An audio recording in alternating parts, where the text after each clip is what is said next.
Welcome to Hotline FN, episode 19 of the live call-in show for competitive Fortnite, where you want to talk about your hot takes, bold predictions, and unpopular opinions. Joining me tonight is our co-host, as always, Balla TW, and a really special last-minute guest.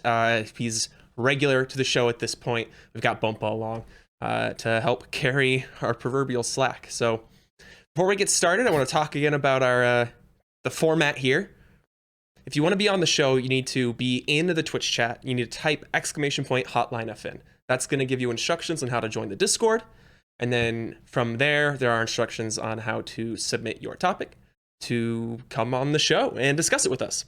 Again, I want to reiterate that we're looking for topics. We want to talk about your takes, what you think is or should be, and not so much answering questions.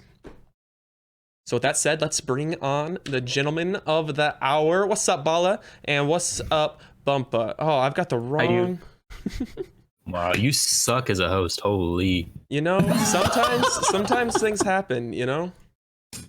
How you handsome boys doing? It's hilarious because Tim, when he was talking about introducing Bumpaah, he just sounded so disappointed.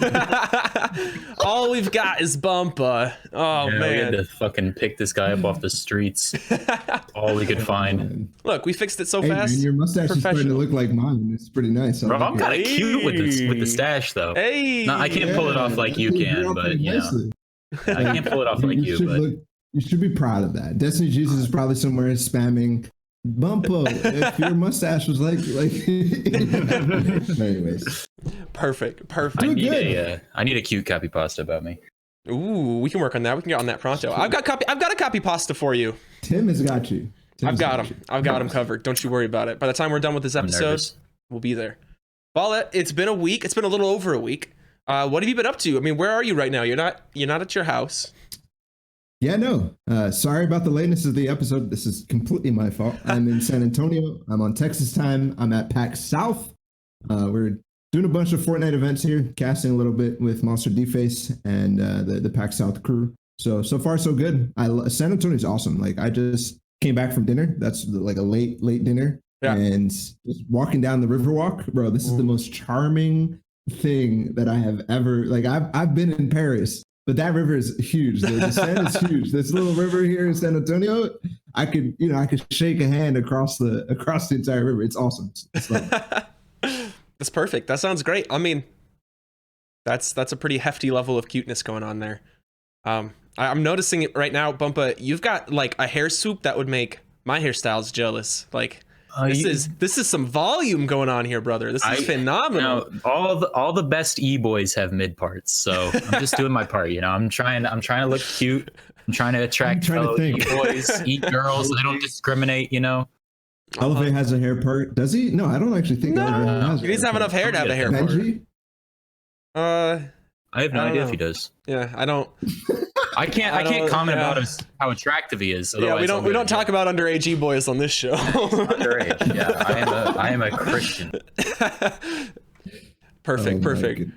Bumpaah, it's been a minute since we had you on the show, months even. Have you been up to anything in particular? You've been putting out some content lately. Anything you want to share with the world here? Yeah, you know, I'm just trying to make everybody slightly less dog shit at the game. I'm really tired of getting W-keyed by trash cans, having trash cans make terrible plays against me. So I've just been trying to educate the masses, you know, doing my best, trying to become less washed, you know, trying to show everybody that boomers can compete. But I'm doing so unsuccessfully so far. But maybe someday I'll stop being so bad at the game. I think it's a lost cause, bro. I think it's a lost cause. Trying to educate. I think I just need to retire and become a caster like you. There you go. From TwitchCon straight to... You're always in my shadow anyways, but might as... Wow. Ooh. The ego on this fucking guy. Holy. Yeah, no kidding. Wowzers. Stepped on. Last time you were on the show, I recall getting completely roasted and very embarrassed. So, I gotta be ready for this. Yep. All right, guys. So we had a patch this week. It was kind of small, but it had some interesting and like important changes. I think they were some changes that have had effects on the meta or maybe will continue to have effects on the meta, despite it not being such a flashy patch. It's been a while since we've had a change in a patch that has such an impact without being like just a new item, right? Or like a massive nerf or a buff or something, right? Of course, I'm talking about is the upgrade machines. The costs to upgrade have been lowered significantly. It's like 250, 300 mats total to go from gray to purple, right? And, 300 of each mat total to go from gray to purple. And then, of course, you can now side grade the AR into the heavy AR, even though that wasn't supposed to be in competitive playlists, but it is. I don't know. I haven't gotten to play a lot of scrims this week. I've been playing the Cash Cup and the Hype Night a little bit earlier today, but what have you noticed, Bumpaah? Are people taking the time more? Like, are upgrade machines more viable now, like to incorporate into your path? What are you seeing? Oh, 100%. 100%. If you're not upgrading to at least a purple shotgun, whether that be tack or pump, you're throwing in solos. Like, it makes the world of difference. It makes getting impact frags so much easier, and it's really cheap. There's like 4 different upgrade machines that I have on my loot route, and I like plan path specifically around like making sure I get to the upgrade machine before I leave my spot, you know, or just on the way to my mid game rotate, you know, like it's incredibly important now. Yeah, I think the thing too is like just upgrading your pump to purple just makes like the defensive, like defending against people killing you so much easier. I kind of said a little bit in my Winter Royale video. It's like, yeah, I'd rather update my RPG or something like that, but like it's so cheap now. But yeah, I agree. You're throwing if you're not upgrading, and you don't even have to spend time to do it. It literally is something that you could do out of your normal loot path, out of your normal POI easily, without. It doesn't matter where the zone is. You know, used to be like, oh, I can't upgrade unless the zone is on top of me. Now it's like, bro, if you don't have that opportunity now, your loot path sucks. Yeah, I'll leave my drop with 300 mats, and I'll still upgrade. I'll be like 150 rotating, and I'll get my mats up really quick. It's not a big deal when you're playing the arena playlist. Yeah, especially in solos. I wonder if in higher team formats, if we ever end up back in trios or squads, if that loses a little bit of value just because you can't have everybody upgrading. I don't know if there's going to be enough resources along your rotation for everyone to be upgrading and still mat back up, right? Like that might be something you have to take into account as you're planning out your path and stuff for larger modes. I don't think in duos it probably doesn't matter. Similar to solos, it's just if you have the opportunity to do it. It also creates an interesting effect, I feel like, where previously not that great loot drops. Well, so 100% chest spawns already made like smaller drop locations more viable, right? Smaller, more obscure ones, because you're always going to have those chest spawns. They're always going to happen, right? You're not going to get screwed in that way. But now, even if you come out with a gray shotgun and a gray AR, that still can become an incredible loadout just by stopping in at one upgrade, machine. I'm pretty into it. What are you guys thinking about the heavy AR? Well, it's pretty trash. Trash. It's not good. Is it? Yeah. Is it? It's bad. I mean, it's like I would rather have an AUG. It does the AUG's job only better, you know? Like sure it's like an 82. Oh wait, yeah, only worse. Yeah, my bad. I'm dumb. Yeah, it's basically just a worse AUG. It gets really big bloom like after like 1 or 2 shots. So like it's a pure tap fire gun. So like having the AUG that bursts is just so much better. And I mean, it's not even supposed to be in competitive anyway right now. So I was going to say they'll probably remove it, but they're not going to because it's going to take another month before they push out another update. So, I mean, this is their test phase. And then by the time the test phase is over, they're going to be like, they're going to be like, by the time the test phase is over with them not having it in comp, they're going to be like, oh, well, the test went pretty good. So we're just going to leave it in there. Well, speaking of months between updates, right, we've got the post-mortem for Winter Royale just dropped a couple hours ago, an hour or 2 ago, something like that. Basically, they explained some of the issues they had with the leaderboard, some of the bugs, where players were not connecting with their duo and their points weren't counting, or their like whole game wasn't counting and they were getting extra games and like all kinds of weirdness. But Balla, to your point, you had a tweet. They didn't really cover the situations where people were intentionally like getting into low point lobbies, right? Like there's nothing about that. Now that's what we wanted to hear about, right? I think as the community, it's like the one thing out of Winter Royale that I want to hear, not saying that the stuff that they said wasn't useful to us, but we wanted to know, where are people cheating? And is there going to be any action taken against them? Because, we tend to get up in a frenzy, and I think we definitely want to was that serious? Was that legit? But I guess it also undermines them if they talk about it at all. So it kind of makes sense. But at the same time, we want to know. It's very important to us. It's very important to the future for us. Like, hey, can we continue? And they've set a terrible standard in the past, right? Obviously, I'm talking about Ziff and Ronaldo and other even cheating situations. Yeah. Where they haven't addressed it correctly. And this is kind of, it feels like another one of these. And I was hoping that they would come out and say, hey, there was no way to abuse the points and purposefully not get your points counted so that you could end up in an early lobby, because people were getting completely their results were basically getting overshadowed, and people were accusing them without actually having proof for having, like, nobody actually knows. I have not seen a single method like how do you abuse your points. How do you do it? One. So it'd be really nice if they did a dub, like the thing that they did for dubs, which is like, no, dubs did not freaking cheat. Like, very clearly, we looked into this for assaults and innocents and agers. Like, that would be very, very nice and would help their reputation a lot, because they got slandered, or I don't know. You know what I'm saying? Yeah. I don't know. Yeah, it's hard without any definitive word and not even a decent like community. Like, we know this is how it can be done, and this is how people could have done it, right? We got nothing. We're just like, we think people were able to exploit it. Well, I mean, we're pretty sure people were able to exploit it, but we have no way of knowing if anybody did, or it's frustrating. And what it says to me is either you would hope that the issue is that they're not able to confirm either. They're like, maybe they did, maybe people couldn't. We can't confirm for sure. We'll try and fix it on our end, and we just can't really say much about it right now. But even then, they still should say something. I don't know. It's definitely frustrating. Hopefully this means it's a non-issue. But I mean, it seemed like it was. They didn't even address the fact that it was like the points were like the only points missing system that they talked about was people not getting into solo and earning points. But there was another bug where you as a full duo would play a game and then, leave, die or whatever, and just not get your points. And that was something that, it affected me a lot. I had one situation where my duo didn't get in and we got points. And then the other like 3 situations where my points were missing was just like, I don't know why they were missing. Nothing at all. So they didn't talk about that. And it might be an issue going forward because they didn't say that they're going to fix it, which is something that they did say about the duo or teammate missing. Yeah. Okay. That makes sense. The whole tournament just felt like they just didn't care that much. And I don't know. They just didn't put enough. I don't know. It was sort of just a throwaway kind of thing that they just put on to get the community shut up. Oh, you guys want duos? Okay, here's a lot of money. Play the duos. Here's your money, and just move on with your day. Yes and no. Like, come on, man. You can't tell me you didn't have fun playing with. I had fun. Yeah, I had fun. I'm just saying that I'm not discrediting the tournament for being fun or not. I had fun grinding the 3 days. I'm just saying that like it didn't feel like they put as much care or attention into the tournament. I mean, the same thing happened with squads too. Like squads felt like they didn't put much attention to it as well. It has nothing to do with whether or not, the tournament was bad. It's just it didn't feel like they cared enough. Yeah. Yeah. I think there was one tweet over Winter Royale. Yeah. About the actual tournament. The rest was like, oh, our leader.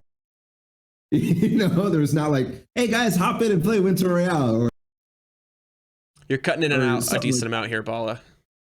Oh, it's like your gates. It's like your gates hitting or something. Yeah, you're ruining the quality of the stream right now. Absolutely killing enjoyment. Everyone's gonna leave now. They hate us. Balla, what have you done?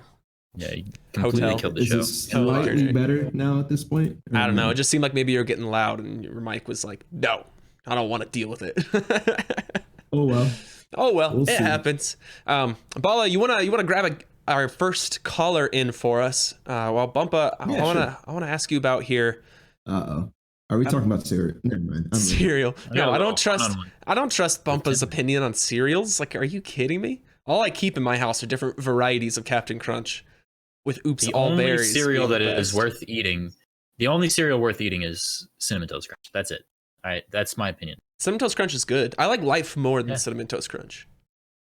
What? Yeah, for sure. It's like cinnamon tasty. No, not yet. Life. Life. Are you going through menopause? Who eats Life? You're 25, like a dog. It's not happening to me yet. Yeah. Why are you eating Life at 25? All right. I wanted to ask you. There's a lot of talk about side grading as a mechanic to be explored further, right? People talking about stuff like, let me turn my pump into attack and vice versa. Let me turn a fishing pole into a harpoon for higher cost. Are you like, what do you see as far as those sorts of things? Are you excited about that potential? Like, how do you feel about the mechanic in general? Yeah, I definitely think it's a good thing. I think it decreases RNG overall in the game. You know, like if I can choose indisputable. what type of gun that I want, then that's all the better. It completely eliminates. It might not eliminate the early off spawn RNG, but throughout the course of the game, the goal of a BR that aims to be competitive should be to minimize RNG over the course of the entire game. Yeah, and I think side grading does that. If you have more options and more choices on like what loot you have and how you get it, you know? Totally. No, I agree completely. I'm pretty excited about it. I hope that they continue to roll it out, and I don't know, I'm kind of torn, right? It'd be cool if they just like announce like, here's the next big tournament, and also, by the way, here's all these new like side grading options, right? That could be really interesting, but it could also throw things like pretty haywire. So I'm kind of torn between, let's continue with the slow trickle, like we've got the heavy AR, now next week let's do minis into big bots, you know, this kind of thing. But the potential problem is once enough of those things are implemented, they're part of the game proper, right? Now do these upgrade benches just become like the de facto places of power on the map, right? If they give you that much strength to turn any item into whatever, any loadout into your ideal loadout, that becomes pretty like, those are gonna be really contested. Yeah, no, I mean, we're definitely going to see a more shift towards people playing around upgrade benches just because of the lower mat cost. But like, also a counterpoint is like fishing spots are also like that, where people play around drops that you can fish at, because having floppers is a huge advantage in both solos and duos. Like Scoped is dominating in Elite right now just because he's picking up. He's a floppa scrimma. Just grabbing those floppas, brother. He is a floppa scrimma. Yeah, but yeah, no, I think it would give more options to way to play the game. I obviously want floppers nerfed, so, but I don't mind having like things on the map that are in everybody's mind and goals for like how you want to continue your game, you know? Yeah, like more options are good. And you've got more strategic differing points. These players play this way, these players, like, that's good to have that differentiation of play style and stuff.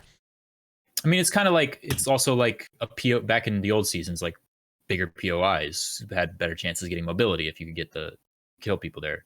You know, the same thing with upgrade benches. Like people are going to play around it, you know, and that's sort of how it works. And there's nothing wrong with that as a mechanic in the game. Totally. All right, we got our first caller in here. Yeah, thanks, Balla. What's your name and where are you calling from? Yo, what's up? My name's Cincy. I'm from Illinois. Yo, what's up, Cincy? How you doing tonight? Not much. I'm doing good. How are you guys doing? Fantastic. Good. What'd you want to talk about? Yeah, let's hear it. I just wanted to bring up the Boomer Cup because it is like, it's like mid-range prize pool, right? $1,000, so it's not super crazy, but it has blown up a lot in terms of like how many people are looking to participate. Yeah, Balla giving it the gas. Giving it the gas. Obviously, it's a little unique. It's only 23 plus, so it's kind of funny. A lot of people want to be involved. But I also just kind of want to talk about, like, is there more space in the scene for more of these types of things? For more exclusive events? Exclusive? I mean, like only kind of exclusive. Yeah. But is there more space for community events? 100%. Would comp players want to play in them? Yeah, I mean, what else is going on? I mean, it definitely. So, the scene itself is pretty spoiled by prize pools right now. You know, like people only want to like people don't take stuff seriously unless there's a whole lot of money attached to it, just because of how the game's been in the past. Like people aren't taking these new cash cups as serious. Yeah, but you call this a mid-range prize pool, but in reality, this is low range. This is very low, extremely low compared to bronze tier prize range. Fair. Yeah, but no, like Vanish did it, and we saw the first day of Vanish got griefed by teamers, you know, because people were just not taking it seriously. And then like even the second Vanish Cup, the one that actually went off and didn't have any problems, like as the games went on, people W-keyed more and more and more and griefed more and more just because, you know, they're like, oh, there's no money in it. I can't make any money. You know, like I'll just give up and throw the rest of the tournament. But I definitely think there's room in the scene for it. Right now, Epic dominates the whole scene on like competitiveness. The only big tournament outside of Epic Games has been ESL, really. Oh, and WSOE, of course. But I think over time we're going to see a lot more third-party involvement over time. Whether that be small tournaments, big tournaments, the game can only grow from here, competitive-wise. the issue, and I've talked about this before, is that there's not really any good support or way for these tournaments. So learn how to run a tournament and also effectively run it. Right? We have the custom system, but the custom system is garbage. We get leaks. We don't have any good scoring methods. I mean, we do now thanks to the efforts of people in the community to make tools like Mayhem and War Legend, but normal people don't know that. Normal people don't know to use Mayhem. This tournament I'm at PAX South, they are doing manually scoring. They're literally going up to everybody's PCs after they die and saying, "Oh, what did you place? How many eliminations?" And then putting that into an Excel sheet so that we can look at it in production. Like, they don't know because there's nowhere for them to find this information. And Epic is not pushing anything. Obviously, the communities that are building these tools are small. They don't have the promotion. They're not ESCA. They're not Face It. There's nothing like that. They haven't really built the roots up where people know about it. Amplify, who's running the Boomer Cup, I had to tell him that you don't have to do prizes per game because there is a Mayhem tool. There's a tool that will score the entire tournament. You can run a real tournament. Yeah. He didn't know. He just didn't know. No clue. And there's no real good way for this to happen besides organizers that are bigger and more established. And that's not going to happen until, these smaller guys have been really setting the groundwork. So there's definitely room, but it's going to take a while, and it's going to take a significant work on the community side, on the player side, on everybody in the competitive scene to make it work. Yeah, it's kind of thing that we talked about a lot here in Hotline FM. Like, I hope it continues to grow. I can't imagine it won't, right? Like, even if prize pools continue to diminish from Epic, I doubt that's the case. But there's still going to be a lot of people interested in playing this game, even if a lot of like the top tier sloughs off, right? I think no matter what, we're going to be seeing continued growth from community organizers, community tournament organizers, and just the speed and efficacy of that growth is going to come down to what's being shared between, like you said, the already established names and what, additional changes and features and tools Epic, finally hands out or doesn't. So I think that's going to be really important. Boomer Cup, I'm excited for it. I'm excited to watch it. Do we have do you know, Bumpaah, is anybody, or even Cincy, do you know, is anybody planning on casting that right now? I don't know about casting. I know Amplify is broadcasting it 100%. I'm pretty sure Amplify is doing the casting himself. Heck yeah. As far as I know. And he's requiring that one member of each team streams. Perfect. To help with the production, Heck yeah. That'll be great. Yeah, I'm super excited. I think that I think it's going to be a blast. I'm excited to see more. When you said, like, do you think we'll see more of these sort of community of like themed events? The first thing that popped into my head was like prom night themes for Fortnite tournaments, the Benji Fishy skin tournament, underwater themed tournament. Like, I don't know. That's content. Why not? Why not? Next thing you know, we're gonna be Aiden on stream, like, rate my fit.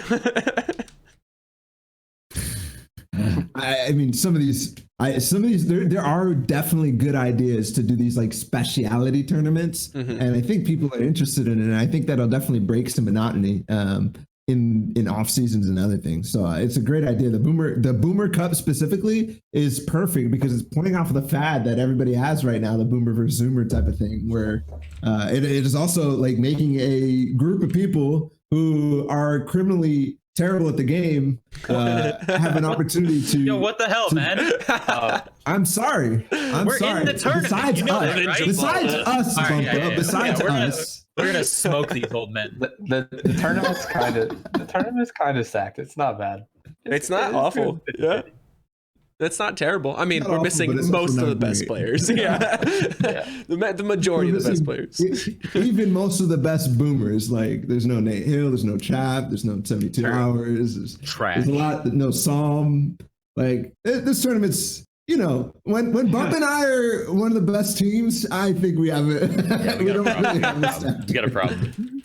It's gonna be great though. It's gonna be a lot. Free money though. We're chilling. Free money. Can anyone plug the date for that? That's in just a couple weeks, right? I think it's the 25th. Next Saturday. Okay, so a week from tomorrow. Yep. Or a week from when we're recording this. Heck yeah, that's really exciting. The 25th. You can check out Amplify on Twitter. EMPLEFI, I believe. Yep. To get the information on that. IF. Thanks for calling in so much. Thanks so much for calling in, problem. Sensei. Have a great Good evening. Thank you guys. Can't wait to see Balla and Bumpaah late game in the Boomer Cup. Yes, sir. Ooh. Reunite. GG's, good luck. It feels so good. All right, boss. GG's. Thanks. I have our next right away. Hey, So, what's welcome to the Boom. show. Thanks for calling in. What's your name and where are you from? So my name's Baggles and I'm from North Carolina. Baggles. What's up, man? Thanks for calling in again. What do you want to talk about? So I want to talk a little bit about aim assist being OP, but more than that, about why it seems so prominent all of a sudden, almost out of nowhere. okay. What's your take on why Yeah. it's come out No, of nowhere? Let's throw you under the bus first, Baggles. Yeah. Piss off all the controllers. Give us a little more Real here. quick. Uh-huh. Let me get a Okay, taste.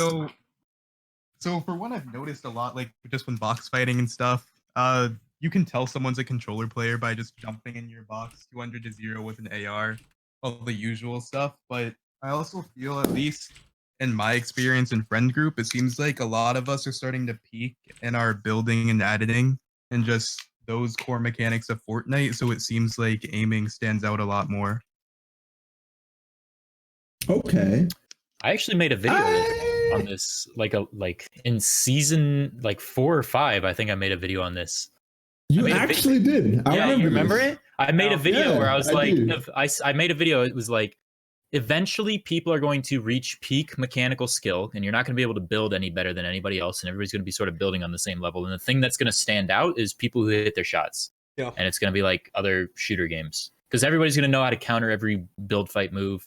Like, people who can't keep up mechanically are going to be left in the dirt, and the people that are going to be competing, and the only thing that's going to be left on the top is aim, and aim is going to determine who's the best player. And right now, controller players have the best aim. I disagree with this idea. All right, I want to clarify something really quick. I don't think He's already walking it back. before the controller scrummers get mad. I think that mouse and keyboard has the advantage in shotgun fights. Point and click is much faster on mouse and keyboard. But anything involving SMG, AR, anything involving tracking, it's much easier on a controller to track players than it is on a mouse and keyboard. With a controller, all you have to do in order to track is, if you want to track somebody at a certain speed, you just tilt your stick and you hold it at a certain spot. If you want to track on mouse and keyboard, you have to control speed. Like, you have to control the speed at which you move, and you have to also control like just your aim in general. So like, when you don't have That's to fair. control multiple forms of input on a controller, it makes tracking so much easier. And that's why you see them lasering players like that and hitting these insane SMG beams. And of course, Bumpaah, you've been. But it seems. I was just going to point out that Bumpaah, you've been hybrid scrimming a little bit for this last week, right? I have been. I've been doing a little. I've been dipping my toes into the. I can feel the joysticks seeping, like the toxic plastic from the joystick. They seep, the toxins seep into my brain, and it just makes me want to W key people.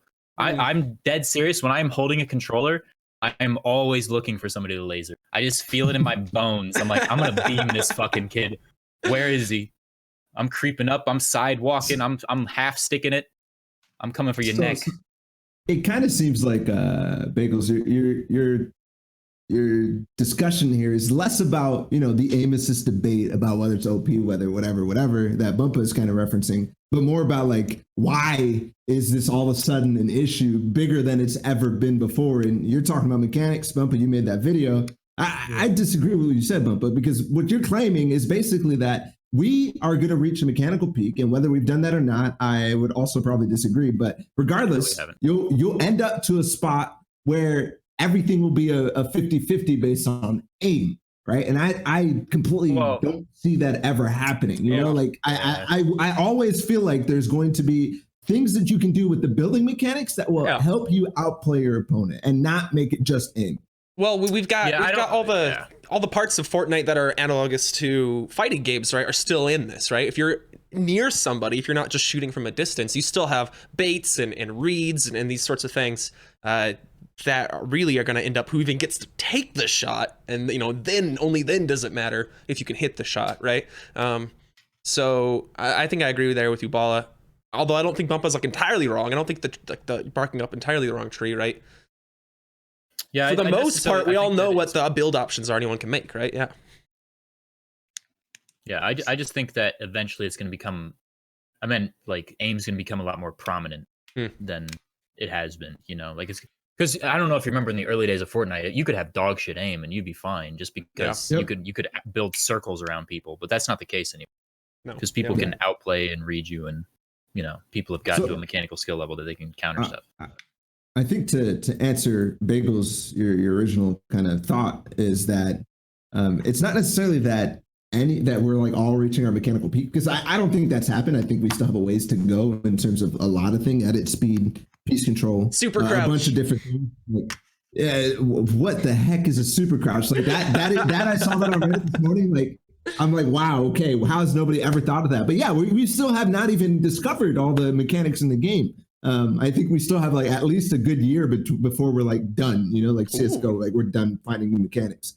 But I think the reason why aim assist is such a big issue is not because we've reached our peak, but the controller players have all of a sudden decided that they have put enough effort into building and they're starting to approach the peak, at least much more than they used to be. And now all of a sudden they can build on top. They can, you know, have the greatest piece control. They can have the fastest edits, and they have aim assist on top of that. So they're basically just pooping on everybody because they all of a sudden have good mechanics too.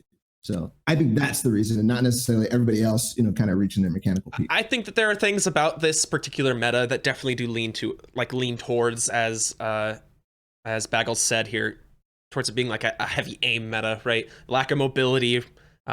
Although, I mean, you could argue that launchpads being the game make it even stronger, like aim heavy meta, right? But just a more open map, it feels like there's a lot of more open sight lines.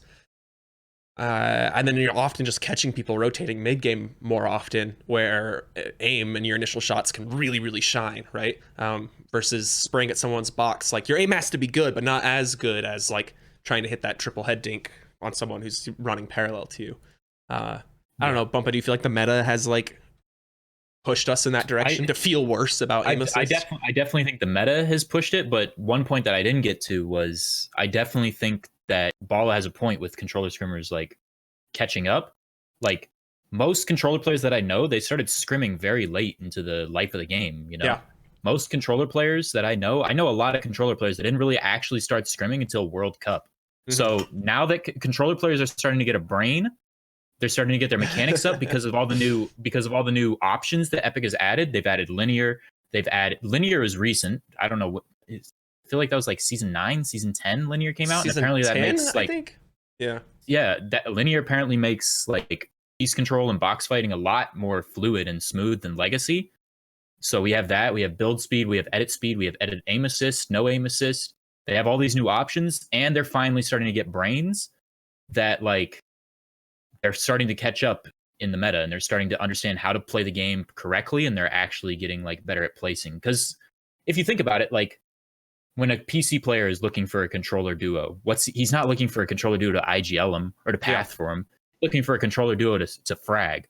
And so they just never had that responsibility. They never had the weight of learning like how to play the game on their shoulders. And now that they do, and now that they are starting to learn, they're getting a lot better, and they're starting to catch up really quickly. And aim assist is just putting it over the top. Yeah. So, I think we have kind of a contrasting point of view next. So I thank you, Bagels, for the topic, and we'll pull somebody else in. Sound good? Okay, thank you for having me. Great. Have a good night. Thanks, Bagels. Right into the next one, Tim. Hey, what's your name? Where are you calling from? My name is Grims, and today I want to go over about keyboard and mouse players overreacting over controller players, killing them when they're walking in a straight line and without blaming it on aim assist, and about the edit reset on keyboard and mouse being way too fast and should possibly be nerfed. Ooh, okay. So these are two separate things, right? But Yeah. they're both really interesting. It's funny because I don't think we've talked about aim assist a lot on this show, but I don't think we've ever actually had the classic arguments from controller players saying, yo, keyboard and mouse guys, you guys are stupid. So finally we haven't. What do you guys think? Yeah, I think that obviously some people can take it to the extreme, right? And it's long been, it's not new for the go-to shout to be, controller, like as soon as you get lasered, right? Even no matter what the situation is. There was a clip on Reddit, maybe he might be referencing, on the Fortnite competitive subreddit, where a guy was just walking towards a tree, a controller player steps out from behind the tree, and I think double dinks him, kills him in 2 bursts, right? What was that? I think that, all right, bots are giving us a bad name, like PC players. Like, yeah. When this, before we start this argument, I want to say that when we are talking about if something is OP, I don't care about anybody except for pro players. So when keyboard and mouse players go up against when pro keyboard and mouse goes against pro controller, that is what people are arguing. I don't care about the people who place bottom 500 in Cash Cup that laser me once or twice. I care about the guys who are placing top 10, stuff like that. When I'm talking about is aim assist OP, I'm talking about Unknown Army, I'm talking about Wavy Jacob, I'm talking about Diggy, Binny, guys like that. I don't care about the average controller player. I don't care because I've seen this argument from controller players before. They're like, oh, well, mechanics are so much harder to learn on controller. Yes, it is. I agree 100%. It's harder to learn how to build. It's harder to learn how to edit. But the top of the top, they can, and they know how to. No. So it pushes them over the top. And You're that's what I'm saying- arguing against. I'm arguing we're on equal level. No. You're not, Bumpaah. I've watched your streams. You're wrong.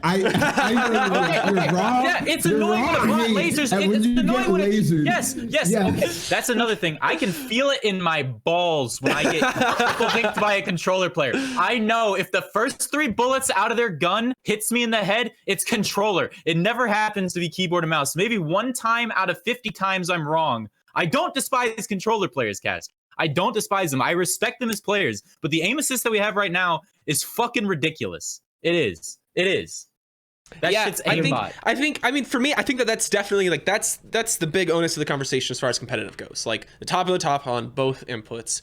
But part of my issue is even like you're saying you don't care if there's like a boost in one aspect or another, during that initial learning curve for either input. I think that's important too. Like aim assist gives opportunities, really heavy aim assist gives opportunities to a lesser skilled player potentially that they simply would not have without it, right? If they're on a mouse or whatever, right? The opportunity to end someone else's game or, significantly damage it, just shoot them a few times. That wouldn't have otherwise. And that adds up over the course of a game. If you get hit 2 or 3 times by 2 or 3 players like that who wouldn't have otherwise hit you, like that matters. Of course, there's always the talk of like you should have been defending yourself, and every situation is unique.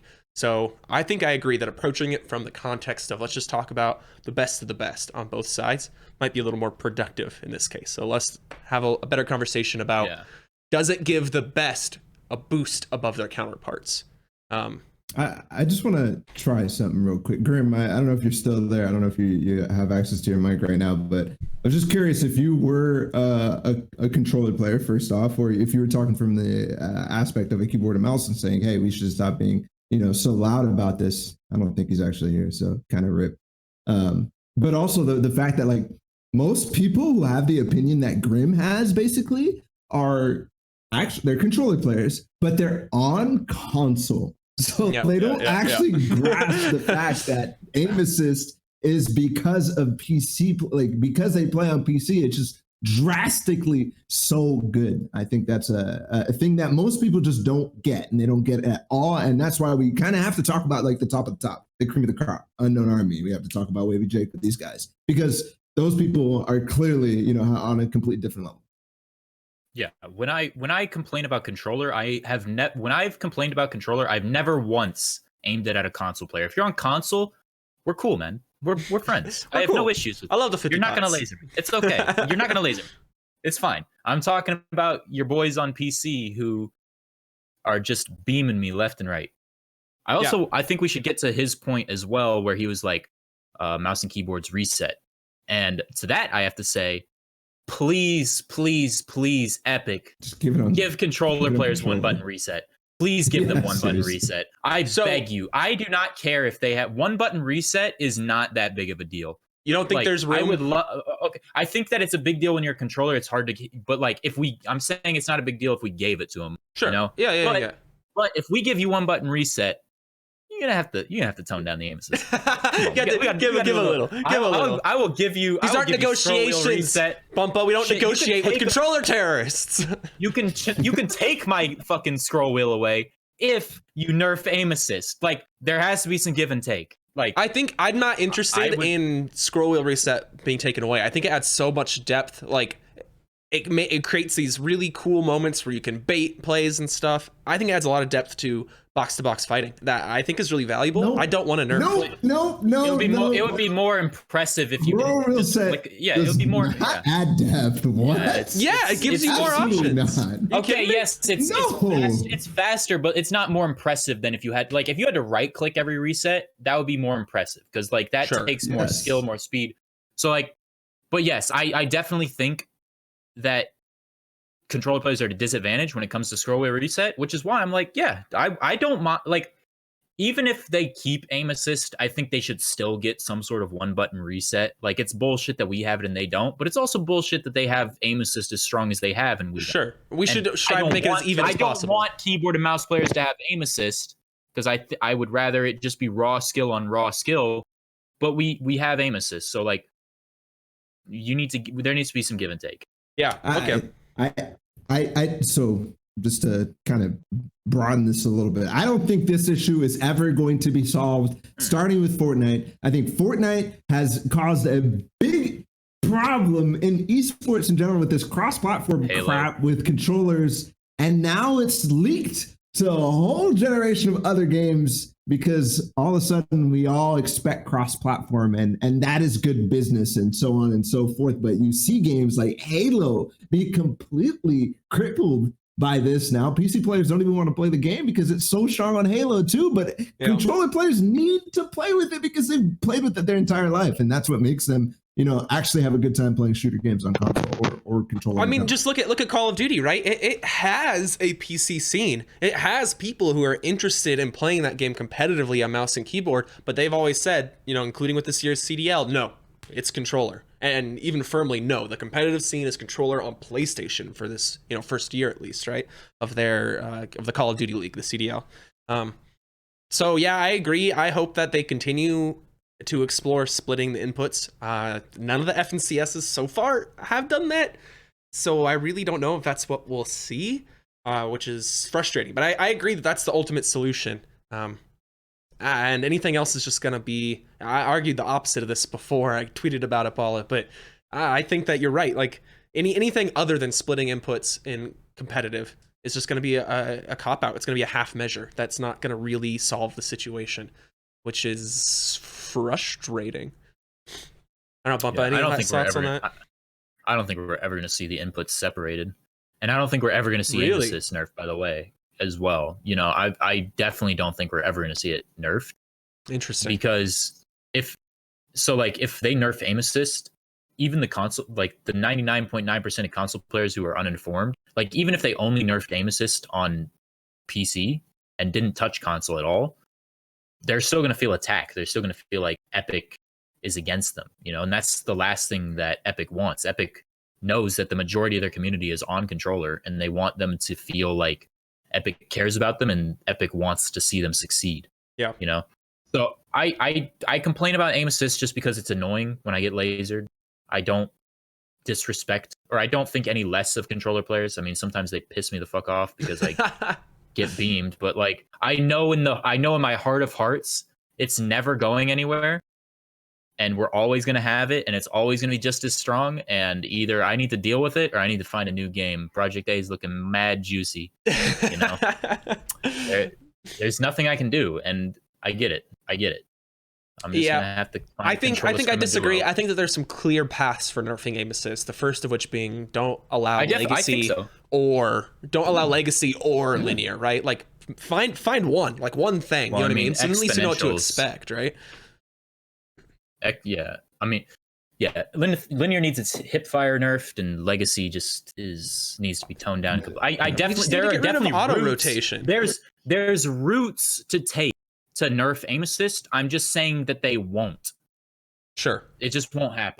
Sure. And there are ways we're beating a dead horse. We're beating a dead horse, but god damn it if it's not great content to talk about this. Piss off an entire ocean of controller players. Before we send Grim off here, one thing I would want to talk about that's kind of tied to this is the massive recoil reduction for controller players, right? That coupled with aim assist, right? Like that's just total nonsense. Oh, it's 2 to 3 times less recoil depending on the gun, right? Like that's insane. That's crazy. That's super over the top, right? You put the two together, it makes what makes the AUG so ridiculous in a controller player's hand. It's intentional. It's intentional. I've seen the file. I've seen the numbers. It's like the recoil factor on PC is 3.58 something, and on controller it's 0.58 something. Like it's literally like I don't know intentional. The math, but it's a lot lower.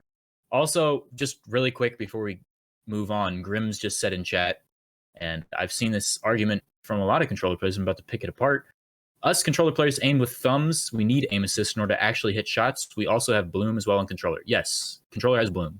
No doubt about it. I don't think the bloom is less. I'm not one of those tinfoil hat guys that's like Epic's lowering their bloom. You know, their recoil is scientifically proven to be lower. Yes, their recoil is lower. But Grimm's, I'm not saying get rid of aim assist. I grew up on controller games. I played COD competitively. I know what it's like to aim good on controller.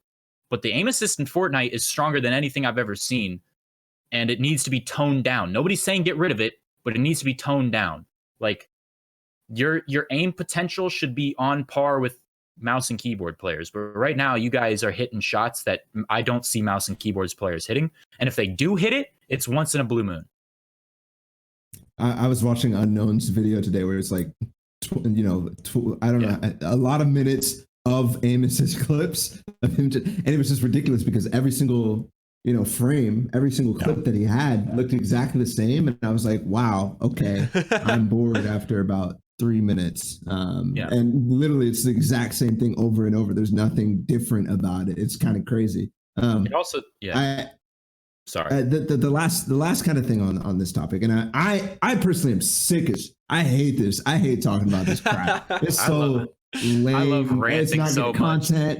much. It's so bad. But this recoil thing where they have different values, it like literally is rigged to make this stupid storyline of the controller players against the PC players, and all the console kids are like cheering for Aiden because he's proving that against all odds, he's using a crappy input and he's still doing well, and they're literally making it so easy and they're making it possible for this to actually exist. It's literally it's rigged.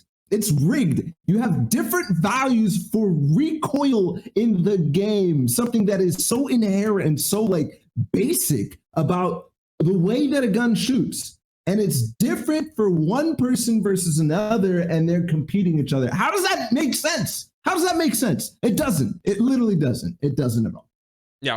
Yeah, I'm not a fan. I'm not a fan. It's frustrating. There's just so much goofy with it. Like it's not even regular aim assist. It's like Call of Duty Modern Warfare solo campaign snap, right? Like it's like auto rotation. It's wild. Anyway, thanks Scrims for bringing the topic, giving us an opportunity to rant as grumpy boomer PC players. Yeah, thank you for having me on. Mm-hmm. Have a fantastic evening. You too. Slap. Bye. Schlat.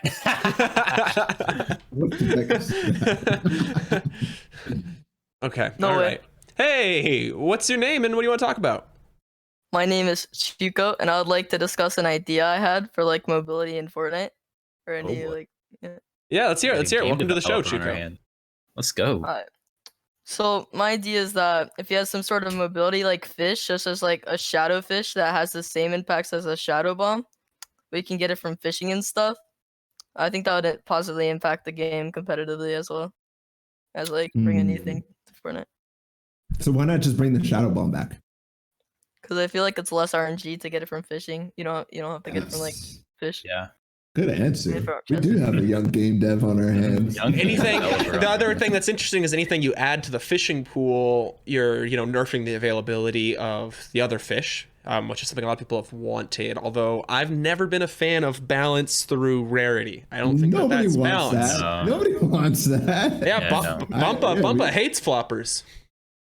I know, but he doesn't want the flopper rate. I reduced. actually He wants the don't. nerf. I don't Yeah, mind yeah, floppers exactly. and solos, but I hate them in duos. Floppers and duos are annoying as hell. But in floppers and solos, I feel like I can keep track of people and sort of understand where at the point in the game I am with floppers. But in duos, it's like a shit show. Just there's a guy a mile deep in storm who's ready to L2 me. Yeah, scoped. scoped. But you know, like I don't know. Yeah, I definitely think they need. I think that I like the idea of putting mobility into the fishing loot pool. I think that one thing that has turned out about this season so far, and especially come to light with the changes to the upgrade machine, something that I think Epic's done really well this season, is they're introducing more ways to play viably and for like at every skill level, right? Including in competitive. The better upgrade machines get, the more that becomes a viable early mid game strategy, right? Just like fishing has become, just like getting a ton of loot still is. And my opinion would be, if they're going to add mobility in, if they only add it to one place, if they only add it to fishing pools, we only get shadowfish back next week, and it's only in fishing pools, then suddenly, once again, all those other ways to play are significantly less viable, because that's the best item in the game at that point, right? The one piece of mobility. So if they do add mobility in any form, I think it should be available at upgrade machines, available in loot, available in fishing drops, right? Like, put it everywhere and make there so many different ways to get it, so that we continue to have this like really potentially diverse like competitive season we're about to head into. I'm really excited about that. I don't know, what are you guys thinking? That's definitely one of my favorite parts about the no mobility meta, is that it makes every drop spot viable. You can land at a POI, get a lot of loot, get really good guns, and get early game kills, or you can land alone, away from people, and still you can get a bare bones loadout that you're ready to play for endgame with. Yep. But you don't have to worry about not getting mobility anymore. You just have to worry about your mats, and you have to get a loadout that you can potentially fight with, and that's it. And it severely reduces RNG. It's really good. The zone RNG in moving is a different question, but I feel like with the harpoon making it so you can get impact frags from further away, and people learning how to tarp more efficiently now, because in the mobility meta, everybody is full tarped all the time. Nobody thought to improvise with chap tunnels or ramp tunnels, or just really slow down your mat usage until now. Sure. Really quick, I definitely think that a shadow. If one piece of mobility had to come back, I would want it to be launch pads. Launch pads are the most balanced form of mobility to me. I feel like shadow bombs were pretty very low risk but very high reward. So they were kind of imbalanced in that way. You can't really there's not many ways to die in a shadow bomb. Like sometimes, yes, you could get beamed when your character actually shows up towards the end, or you could accidentally land in somebody's box, but it didn't feel like there was much risk to using it. Where like a launch pad, you risk yourself getting beamed out of the air when you launch, if you launch at a bad time. And also it's reusable mobility, so other teams can use it too. If you have a shadow bomb, somebody else can't tag onto your shadow bomb, you know? I like the idea. I like the idea of having like one piece of mobility in the game that's easy to access. Sure. But I don't necessarily think it should be shadows. I do like the idea of it being launch pads, because like you said, the communal property, right? Where even if you didn't get any, so like ideally they make it so you can get it through a lot of different ways. And then worst case scenario, you don't get one still, right? But you still have the potential of using ones placed down around you. I honestly, though, would prefer if they changed it to take an item slot. And the reasoning why is because they probably don't have to adjust fish as much then, right? I really think that inventory economy is this interesting field that they're only just now starting to play with things like the bandage bazooka taking up 2 inventory slots. And now if you have to decide between holding floppers and slurp fish and your launch pad, right? Like that becomes more interesting. Now you have to decide, I'm going to go for the mobility instead of the storm slurp plays, right? Like it creates more decision points versus I can always hold launch pads and I will always hold launch pads. Yeah, that's a great idea, actually. I've never actually considered that. I think what you touched on in the early, when we first started talking about this is so crucial to have all these different things be available in a bunch of different ways. And you said fishing and inventory and upgrade machines is different ideas. And that kind of goes with it, what you're saying there, Tim, where inventory management is very important. You can kind of balance the game that way, because all of a sudden you get to use these concepts of different, mobility being able to take over a slot where you might have a flopper. Instead, it encourages more variety of play styles, and I definitely think they need to experiment more with that. I talked about like a consumable slot in the past, or a throwable slot, and that sort of thing. So I think that's a great idea. I think that's a fantastic idea. I agree shadow bombs are too strong. Definitely not looking for that. I think something like a launch pad where you open yourself up, an impulse grenades, I think would be really, really, really cool right now. And I like the double threat idea of an item, right? Something that can be used in multiple ways, not just for mobility, not just for heals, right? Multi-role, something that can be used in exactly. I think those are really, really cool. So impulse, for example, would be great. Impulse is something that's very exciting, right? Like impulse plays, using the impulse offensively. These kind of different ideas are really cool. Don't ever bring shockwaves back. Don't bring back these grief items. The grief items being the thing that literally, if you use it, you ruin somebody else's game. Like those are terrible. So plenty of ideas. I can't wait to see what they're bringing, because guys, I'm pretty sure they're going to bring stuff that's completely new. Completely new. They might be involved with fishing. It might not be, but literally completely new. I don't think we'll see old items for mobility up first. Interesting. Yeah, I definitely would like to see something. Honestly, something I would like to see is early/mid game natural mobility, right, in the form of vehicles and that kind of stuff we've had before.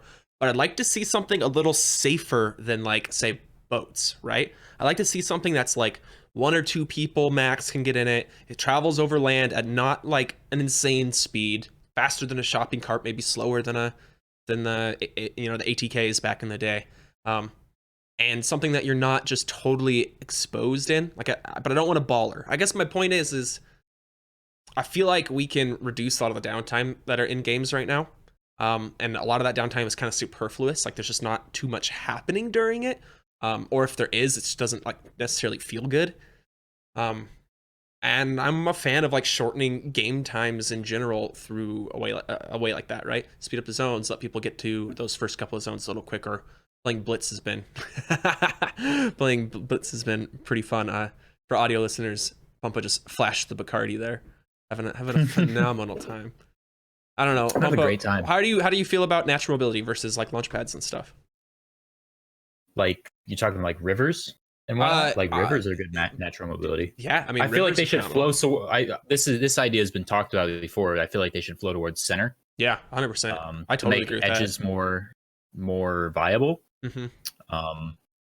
But yeah, I definitely think that natural mobility is good, and I love the geysers when they were in the game. Yeah, and the volcano and stuff like that. Just giving people more options to plan their. As long as they get disabled in end game. Yes. Great caveat. Good point. Let's not do this again. Yeah. Please, God, no. No, I definitely think that the risk reward, like you used to be able to play around geysers to get storm surge. Like, oh, there's a geyser over here that everyone's going to hit, tag them out of the air, get your storm surge, stuff like that, And you knew there was a risk reward to taking the geyser because it was more likely that there were going to be people on your path if you hit the geyser than if you went around it. But yeah, I definitely think natural mobility is great for the game, and it is a RNG reducing feature. So more of it would be great. Yep. I 100% agree.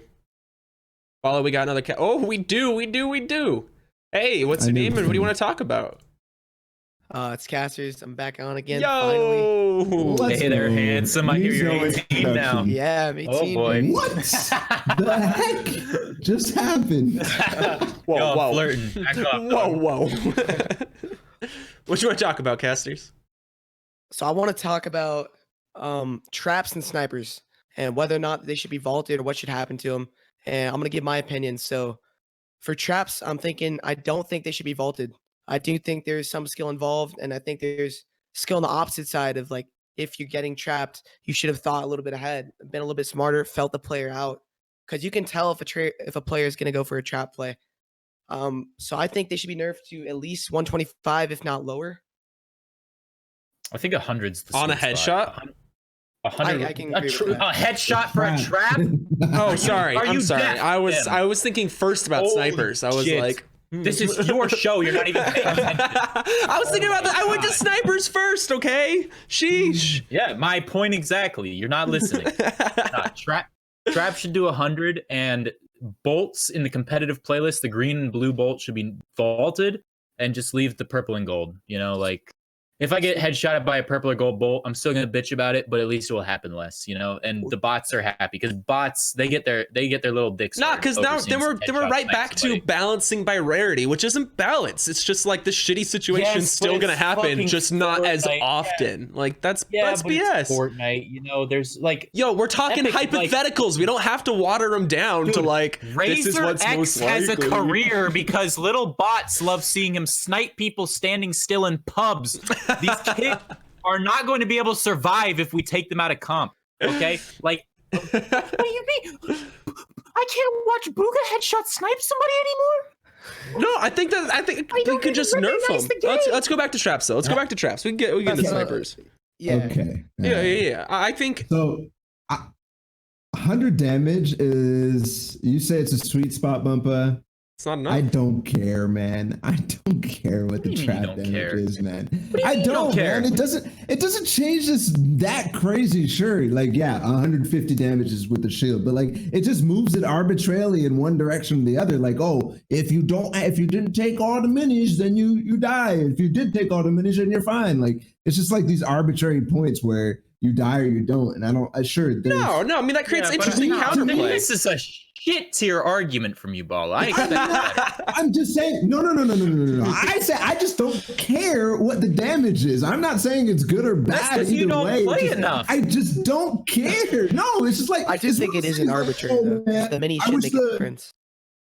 I wish. Yeah. Okay. Yes, I agree. It's not completely arbitrary because it's like saying like a shotgun that does a 100 damage is going to be killing somebody off spawn versus only doing 99. Yep. But like, to me, it doesn't make that much of a difference. You're still jumping into a box and playing against them. And whether it's strong or not, these things are still going to be useful and you're still going to be able to counterplay with them. And that's the biggest crux of the trap. As long as that's there, I don't really care if it's, whatever, man. Like it's that's actually play for whatever. I mean, that's the reason I wanted them still. Yeah, if they do too little damage though, they're not worth the time, right? The time to set up the trap play isn't worth the opportunity to just take a pump shot, right? I guess no, because look, we did this before. We lowered them down to 75. Right? 75 was too low. They were bad. They were trash. It was low, but we still used them, and because you're always going to use traps, always. And all we did was drop 2 instead of dropping 1. Like it was a simple like change, and it still did the exact same thing basically. Like but with the meta being like, trapping the floor or the ceiling now, with the meta being trapping the floor or the ceiling now, people are I don't see anybody really placing like double trapping walls unless you're no one does that against console bots. Yep. I think that. I just would like to see it 100. I would just like to see it 100 because of all the times where like you get into a box or like you accidentally randomly get into somebody's box, they trap the roof, you kill the guy, and then your siphon boosts you like 130 HP.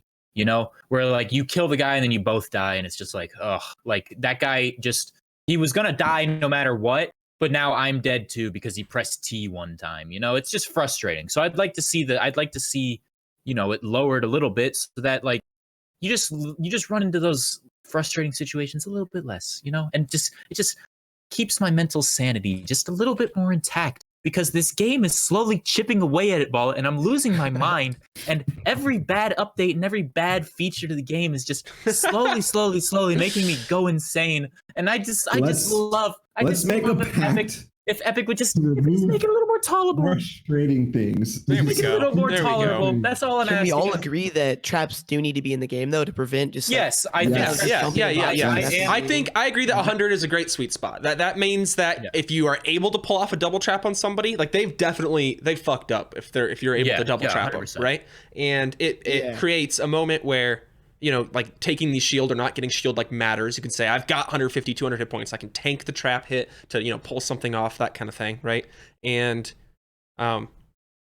it also elongates the fight, right? One trap isn't as often going to just end the fight. I think these are all fine things. I have a solution. I like 100. I like have 100. a solution. let's not nerf traps. Let's just bring stretch res back, and it'll be fun. And then you can Because see I'll be them. able Then to you can all see the them. traps, Yeah. and we're fine. Everyone knows, I'll as take long that as you're trade. staring at the trap, it's not gonna go off. Like that's like the hidden rule. That's like the unspoken agreement. Like I'm watching you. Don't you do it.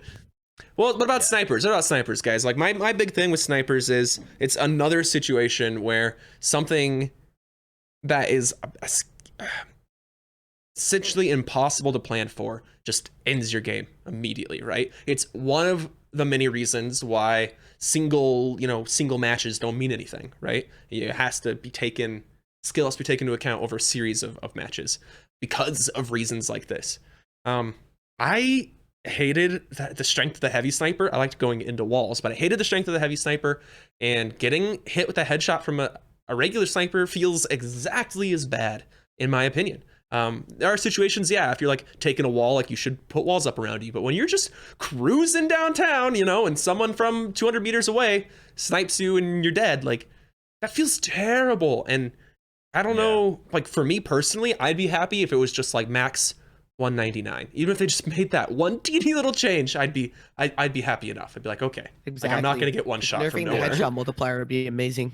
I'd love if they removed all snipers in general, but I'm coming from a place of bargaining, like I know Epic won't do that, so just get rid of the green and blue ones. That's if I was only I don't like it, but that's the thing. Like if I was trying to make my perfect game, I would argue in a completely different way, but I'm not in control of what Epic does. So right now I'm just in bargaining mode. Like I'm trying to realistically think about what kind of changes would Epic maybe make to snipers. And I don't see them completely getting rid of them. There's no way they would completely get rid of them I don't think they need to. Yeah. But if they made it so there was only purple and gold, you can only get them out of supply drops or something along those lines, then it would be a little bit more tolerable and it would happen a little bit less. Yeah, if they went back to like snipers being like power weapons and you had to get it out of a supply drop or something like that, that makes more sense. That's something you can reasonably track, right? In the course of a game, you can say these are where the supply drops fell, so these are the only places I could maybe get one shot from during the mid game or whatever. Right? I'm not thinking that far ahead. Well, that's you would though. You would though. Yeah, you absolutely would. No, I would not. Yeah, if it's the only thing in the game that can kill you in one hit, every supply drop landed. Oh, this supply drop landed near here. This guy has a sniper. According to my calculations, we should avoid this route. Instead, we should take this other route and avoid being headshot. I mean, I think that's what the better players would do. No offense, Boomer. Wow, you calling me dog shit? Yes. you're straight up saying, I'd have more information, but I wouldn't use it. but like they can move from the supply drop, man. It wouldn't be like I'm personally, I wouldn't want it at all. Yeah, it wouldn't be worth the brain space. Like I could think about things that are way more efficient. Like, okay, maybe I could make like a little tag, like, oh, a supply drop. Bro, it's literally looking on your map and seeing a supply drop and be like, oh, there's a sniper possibility in that area. Mansplained to right now. Holy. I'm sick of you guys. Come on, man. Jeez. No, so here's the thing about the sniper. Bump is right. They're never going to remove it. It's a business decision. They want to see Dakotas continue to tweet, I'm the best sniper in the game, that type of crap. And as a caster, like I felt it. The only thing that gets a Fortnite crowd cheering is a snipe. That's literally the only thing. It's like people go a wild. Victory Royale or somebody get a snipe headshot. Those are the two things that crowds cheer for, and it's pathetic. You, bro. Casual players think sniping is the pinnacle of skill. There's nothing more skillful than hitting a headshot snipe to a casual Fortnite player. So do you think we lose too much of that? Do you think we lose too much of that if we just say that it doesn't do 200 damage ever? Do you think too much of that is gone? Because as it is currently, which rarities do 200 damage on a headshot? All of them? Yeah, all of them. All of them. Yeah. Okay. I think so. Maybe you could do like semi-auto doesn't, but it's not in the game. Sorry. Maybe you do like damage drop off. Damage drop off could be interesting. After a certain range, you can't get snipe headshot, but at close range you can. Yeah, that makes a little more sense. Drop off would be amazing. Yeah, because then you could that have would a little still have the Kaizui moments, like no scope in endgame type of crap. That is literally the most exciting thing that you can see. Yeah, that was one of the craziest things I've seen. Yeah. I like that idea. I don't mind that idea at all, because then at least your awareness of the space around you pays off a little more, right? Whereas, right now the space around you in 100 meters might be totally clear and you still instantly die, right? Yeah, I like that idea a lot. One other thing is that the heavy sniper under 100 meters, it's like, yeah, you can one shot headshot, and after that it's done. Yeah, I don't know. Yeah, I it's think just a business fantastic idea. You can't full path the whole game to avoid All right. getting sniped. Yeah, that's it. We fixed traps and we fixed sniper rifles. Next. Thanks so much. What else you got, Cassius? We're throwing out anything great else we can ideas. fix? Yeah, you got any more problems? I'm throwing out gold right now. Tell us about your love life, casters. How can we package them up in supply drops in 100 meters only? Yeah, I don't have That would be advice great. for that. Thanks so much, casters, for calling in again, man. I hope to see you next week. See you guys. Have a great night. Bye, you too. Adios. All right, Bumpaah. While Balla's grabbing our last caller here ready, I wanted to talk a little bit about the cash cups, right? The format hasn't changed. The ideal play style hasn't really changed, right? Where frags are so entirely important, right? You know what I mean? You could probably place with minimal focus on fragging out and placing every single game, but you're not taking first place, right? You're not taking first place from Wavy Jacob with over 80 kills on controller, right? How have you felt so far about the cash cups? Like, are you enjoying them?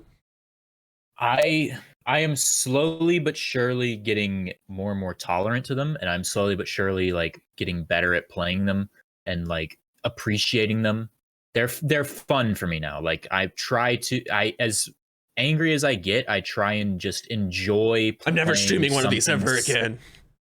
Were you there for that? Holy fuck, dude! That was the biggest choke of my career. Oh my god, I went and drank very heavily after that whiff, but. I'll be streaming the next one because I'm gonna try my best to fix the mentality. Hey, that's all I've learned that. So obviously I don't have an L2 button, so I'm not gonna drop 80 kills over the course of a session. And I think that I've found that playing for endgame every single game, even when I'm behind on points, is the best way to catch up in points and potentially make money. Yeah. And I learned that. It was actually the very last cash cup of 2019. I finally made money in a solo cash cup after thinking it was literally impossible for me to do so. I played for endgame every single game. I said, no matter what, I'm just going to play for endgame. I'm going to do what I do best. And I ended up I got 48th or something like that. But yeah, I enjoy them for what they are. I don't take them super seriously. I don't put a lot of weight into them. When I see somebody who's really good at cash cups, I think that guy is probably really mechanically good at the game. He's probably really good at fragging. But I don't put much thought into somebody's really bad at cash cups. I don't think less of them as a player. I don't think has Zayt ever placed in a cash cup? I don't think he cares, and I don't think he tries. I don't put a lot of weight into him if you do bad, but I'm willing to say you're probably a good mechanical player if you place really well in them. And there's somebody that I probably want to try and do it with. You got to get your zoomers. Yeah, I mean it's a zoomer talent scouting competition right there. Just look for the kid who's hitting his shots. Look for the kid who's putting up a lot of frags. Bring them on in. Yeah. If you are a boomer, you better be paying attention to these solo cash cup leaderboards, because that is where you find your zoomer. That's where you find your fresh talent right there. Because people who are placing to that are on the come up. Cash cups, they're what we have right now, but it's still frustrating. That's not they're still not truly competitive. I know that's such a gatekeeping phrase, right? Whatever the competition is what is competitive. But it's frustrating to just be I don't think it takes away from Wavy Jacobs or anybody else's accomplishments, right? But it's still you didn't get 80 kills over the course of a session. That was, the top 1,500 of two previous tournaments. You know what I mean? It's not the same thing. It's not land. It's comparing competitive Fortnite. Examples and oranges. What we're used to Friday Fortnite, to Keemstar's tournament. It's the equivalent thing, right? It's it's a completely different form of competition. It's maybe comparing baseball to kickball. It's just completely different. So I don't know. Cash cups are bad. I'm not a fan of them. They're not I think they're a good display of mechanical skill and a good display of mental strength, but I don't think they're a good display of how you would place at a LAN or how you would place in a lobby with 100 of the best players in the world. we kind of have a good transition there because the next topic is about whether or not something is a good display of skill. We do have our next caller, Tim. Ooh. Hey, what's your name? What do you want to talk about? Picasso, and I wanted to talk about box fighting wagers. I think people place too much value on them being a show of mechanical skill, and I don't think that they accurately mimic in-game box fighting, mainly because there's no fight urgency. Box fighting wagers encourage really slow play, even though zone might be closing, there's a risk of third partying, et cetera, et cetera. Also, there's no need to be conservative with your heals or your materials. If you win a box fight with 10 HP left, you're good. If you do that in a game, you're throwing. And also there's no height at all. Who's this is quite the take. Thank you for bringing it. Who's they? Who is they that you're referring to that place too much importance on this? Do you think pros are? Do you think like clicks and dubs are putting too much importance on it? I think it's a lot of the up and coming, the people who are interested in competitive, but the people who haven't necessarily quote unquote made it, like a lot of the players in T1 or West 2.0 that are trying to get into prac, who are kind of scouting for teammates. They put a lot of weight on mechanical skill in this specific subset of box fighting. And also some of the pros who place a lot of weight in it, clicks, dubs, more clicks than anybody else. What's the other guy's name who made a more recent name for himself, doing really well in box fighting? He was on an early episode of Hotline FN. Bucky is another one. Yep. Yeah, everybody's playing right now. Yeah, everybody's everybody's focusing I personally on them. Have never wagered. I just have something against wagering, but like just in general, box fights. This game mode is specifically to practice certain things, and it is a very, very narrow focus on what like you are actually practicing, but it also is like one of the most important things to practice and to play in real games, which is your angles. I think people are criminally underrating the angles, the peaks that you take, the edit that you make in what is good, right? And I think that's one of the most important things. And people, mistake box fights for something else. They decide that they want to jump in. They want to make sure they're trying to, practice their 200 pumps, getting into boxing and stuff like that. And I think that's the wrong approach. Sure. But for that specific narrow focus, which is angle peaking and practicing your specific edits, I think it's super valuable and very important. But again, it's like cash cups. They don't mean anything at all. Jack shit. Yeah. I agree. I think that it's, I don't want to speak towards the, nebulous opinion of a whole group of people, right? But I do think that I agree that it's a fault to put too much emphasis on them, and a fault of my own to just like playing cash cups yesterday. I was like, man, I probably should have been playing more solo scrims in arena and less box fighting.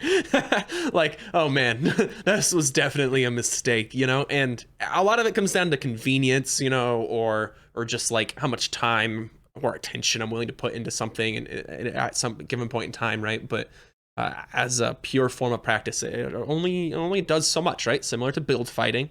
I think that I don't even think that it necessarily totally replaces build fighting, right? I still like to do some build fighting as part of my warming up and getting my arm warm, shaking rust off and stuff, and then get a little bit of angle practice with box fights, and then move on to something else before final games. Bumpaah, you box fight some, but I don't see you doing hours and hours and hours of it. I think that PG is a much better warm up. Overall, it's a much better mechanical warm up. I think box fighting's good for practicing angles. But yeah, I don't think this is what I think, actually. I think that wagers are a terrible display of skill just because like the play style involved in it. There's a lot of what does Unknown call it? Like peanut buttering, where you take the top right corner, like hold peanut butter angle corner or holding. What the hell is it called? I have no clue. I'm just gonna say top right corner. I'm gonna stop trying to be young. The Dorito edits. Yeah, the Dorito edits, the top right corner edits. There's a lot of sitting behind that. There's a lot of AR spraying. You crack somebody's shield and you're like, okay, they've used their fish. Now they don't have fish. Now we need to tag them down with the AR. It's a different game. It's completely different. It's incredibly boring. It's incredibly boring to play. It's incredibly boring to watch. I've played in like some BBG box fight tournaments, and like it just gets to the point where it's like, bro, I'd rather just fucking try and W key this kid and shit on him than actually like sit here and win the round. Like games go on for like 30 minutes, man. Yeah. So just sitting behind edits, it's boring as hell. Yeah. I actually think that like when two people box fight together with no money on the line and are just as friends, it's more of a display of skill than when there's money on the line. Like when you're actually trying to like pump somebody and shit on them, it's much more impressive in regarding your mechanical skill than it is when there's money on the line. Same thing with PG. Like when you put money on the line, I think it's a good test. It's like I think it's good practice for mental strength and like playing under pressure for money. But as far as like showing who's better mechanically and who's better as a player, it's probably a more proficient display of skill when there's no money on the line. To be fair though, like the pros who we're kind of talking about, like Mongrel, Benji, Clicks, like these guys who are box fight wagering each other for like, you know, some people would say big money, but for them it's like it's nothing. Like they're literally just throwing $500 back and forth to each other. Yeah. Like and one person wins one day and the whatsoever. the guy wins again the next day. Like nobody ends up losing money. Yeah, the pros literally, besides when they're wagering their viewers, they're not really doing anything at all in terms of actually losing money. That incentive is a fake incentive, so it's basically box fighting their friends. Yeah. I mean, it's content. It makes it more fun. You know, I used to play a lot of table tennis with my friends, and it was always fun. We'd, you know, throw $2 on a match or whatever. Like, it just makes it more engaging, right? It's, I totally understand it from like a for fun perspective. You know, when there's not a lot of events going on to it all day, it's content. People watch it. You're wagering back and forth $1,000. Maybe it doesn't really mean anything to you, but your viewer numbers are steadily climbing, right? Like, it's a great thing. They love it. I don't think there's a problem. I think that though, in general, Picasso, like, I think we're agreeing with you. What were you saying, Bumpaah? No, it's not a great display skill. One of the big reasons why people box fight, it's just a way to push donations as well when they're fighting viewers, at least. Like guys like Clicks, those kids aren't wagering Clicks because they think they're going to win and they're going to take $5 off of Clicks. They're wagering Clicks because they just want to play against their favorite streamer. They want to play against their favorite pro and they want to see how they stack up. They don't expect to win. They just want to pay. They just want to pay $5 and have fun. Some of them do it for the clout because, like, I've seen people blow up on YouTube just from beating Clicks and wagers. Yeah, you know. But for the most part, people understand that, like, you know, it's $5 and I get to play against them. I will say though that wagering is technically against Epic TOS, and you can have your supporter creator taken for. That happened to somebody, right? Did it? I haven't heard about this. No. I'm sorry. I think was it Bucky? Somebody reached out specifically to Epic, and they responded with, "Yeah, that's not okay." Chap, I remember this. Chap reached out to Epic. He said, "Hey, if I play wagers, is that okay? Can I play wagers on stream?" And Epic said, "No, you cannot play wagers." So now, like everybody who didn't ask, you know, like it's like getting away with it. Like, yeah. Everybody who didn't ask, what's the phrase? It's like it's better to. Oh yeah, it's better to be like it's better to ignorant and ask for forgiveness than to ask for permission and disobey. I don't know the exact phrase, but I've seen it before. You know what I'm saying? But yeah, like, but now if Chap ever wagers, he has written proof from Epic that, hey, you can't wager. You're gonna get your code taken. But other people who haven't asked, like, they're still sort of in the clear. Apparently, kind of. It's the same thing as the pickaxe rule, where it's like, oh, you're not supposed to be able to visually invert. Visually, like. It's kind of like it's like you're not supposed to be able to do it, but you can. Well, okay, it's specifically written that you can't. Yeah, I don't. All right, you talk. Epic doesn't care about competitive integrity. Like they don't care about that. That's very clear. We've seen that many times, like in a couple of different examples. But they do for sure care about not having gambling promoted by their streamers and their content creators and on their broadcast. Which is and all shocking that they haven't cracked down on it. Yes, it is. It's very shocking, but it's also an issue that's probably kind of hard for them to crack down on, and also probably something that would damage them significantly, even though they have such a strong, like, I don't know, stance against it as a company. If they said wagering was not allowed in the off season, guess what would happen? Fortnite would have 40,000 viewers on Twitch. Oh wait, it already does half the time. Yeah, but I agree. It would go down even lower. It would go down even lower. I agree completely. Yeah. There's just nothing else to do. I wonder if that's pretty interesting to me. I wonder if next off season we'll have a little more going on and they'll crack down on wagering at that point in time. I don't know. That's an interesting point. When it goes out of favor is when they're going to be starting to, crack down a little bit on it. Just like, only one streamer out of the top 10 of the front page are wagering. Yeah, okay, we can ban clicks for 7 days or 14 days or whatever. Or just, you don't even necessarily have to like start banning people. It's just as simple as like we're disabling your supporter creator code for a week, right? Like you can still play, but like you're not like part of our thing anymore. That's probably enough to make most people stop doing it, right? Yep. Anyone large 100%. anyway. All right, thanks so much, Picasso, for bringing this topic to us. I hope you have a fantastic evening. Thank you for having me on. Bye. Yo, can we dispel with this stupid idea? We talked about creative last time. I guess it's probably a good idea to end on continuing with the creative, but can we never say that I want to watch a box fight tournament or a zone wars tournament? Like these are they're boring, so dog bro. shit, dude. Why? There are people who legitimately keep saying, I want to see box fights be the main competitive mode. And I'm just like, are you stupid? I disagree heavily with like those things in their current form. I've said before that I'd be interested in exploring like better versions of those things. But as they exist now, there's no zone war and there's no box fight particularly interests me. Although there is the one zone war. There are a couple now that do have scoring like in rounds and stuff, points, placement points, and even some have kill streaks, which is weird and that kind of thing. They'll give you like minnows as kill streaks and stuff. Like there's a lot of there's like a lot of like wild stuff going on. That's why I say I don't think anything's necessarily ready yet, but I'm interested in a better version of what we've got now taking that place. And as it is, I would still rather see box fights, build fights, and zone wars as they are currently over more of the ridiculous creative stuff we've seen on the competitive stage in the past, right? Like I would rather have that than like the 8 teams of 4 fighting over capture points with swords, like with death runs and all that. I don't get that, man. I don't get why they like it's the creative thing. Like show the stuff that's relevant in the competitive community that we do in creative. And no, just in the community in general. Yeah. Twitch Rivals did it kind of. They had like Ducky, PG, and Kayun or something in between breaks or something like that. That's cool. Yeah, that's dope. But like show something that's relevant, that people care about. I mean, was that cool? No, Ducky got slapped around a little bit, but I think he 200. It would have been cool to see like actual like money matches, like money matches. Yeah. Charity. Like that'd be dope. The format is much more interesting to people than like, it's something they've recognized. Yeah, exactly. That is the tough problem is how to actually like get people to watch things that that they've never seen before, right? Yeah. And that's probably a reason why you guys hated some of the stuff that you saw at the Creative World Cup. I didn't even watch the Creative World Cup. I know. I think we talked about this the last time. I know. But I think things like things like PG fights and stuff between matches use this filler content with people not part of the main tournament.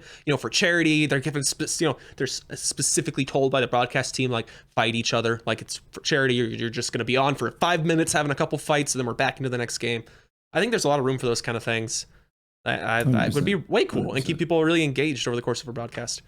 Before we wrap up here, guys, to have that than have Zeke go out on stage and fill for 5 minutes while waiting for yeah, right, or anybody, Balla, I don't want you to fill for 5 minutes, like get out of here. Before we head out, guys, I kind of want to talk about, so tonight is the first night where we have a hype night running alongside the Challenger hype night, and the Challenger hype night has a hype entry fee. I think it's like 300 or whatever.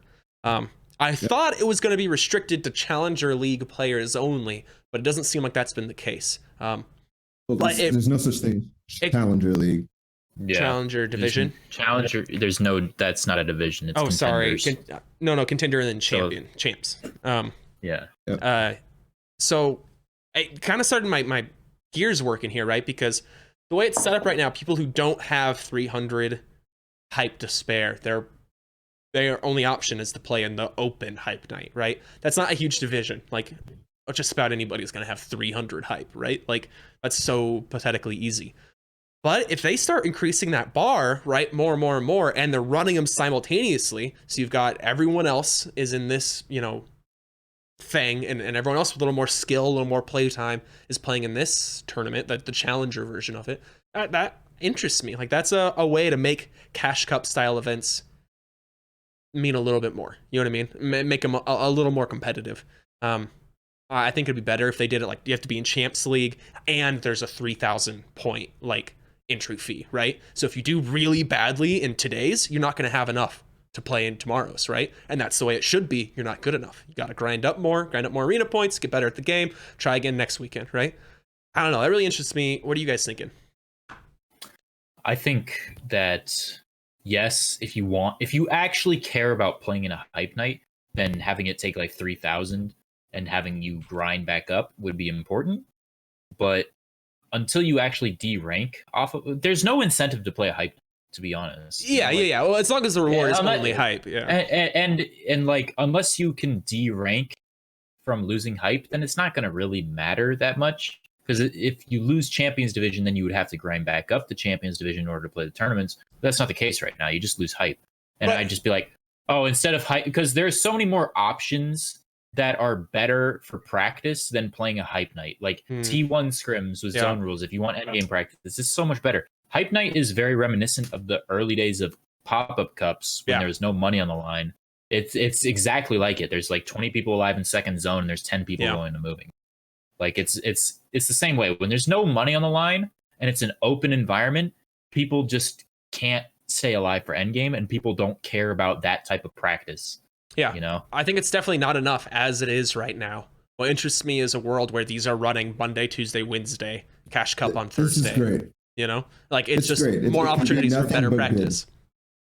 It can be nothing but good. And I've been thinking a lot recently of how like the arena system and the way that they're starting to set up is very, very analogous to the actual chess scene, right? The chess scene does this. They use their rating points to kind of tier people and have them enter different tournaments. They use their rating points to actually spend to get into new things. They get rating points from playing stuff.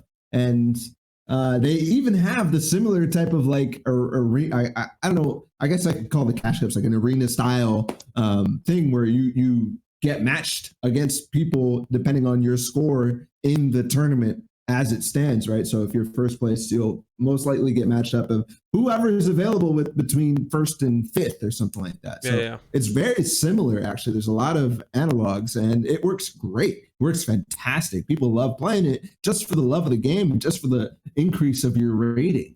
And it's really cool, but it does not work without things like Bumpaah has said, right? Without being able to D-rank, without actually being able to lose something that matters, that really means something. And to do that, all you have to do is add a leaderboard. That's it. You don't even have to have these leagues. You don't have to have champ division. You don't have to have anything like that. You just be like, okay, you can get to this tournament if you're above 1,500 hype. You can get above this tournament if you're above 3,000 hype.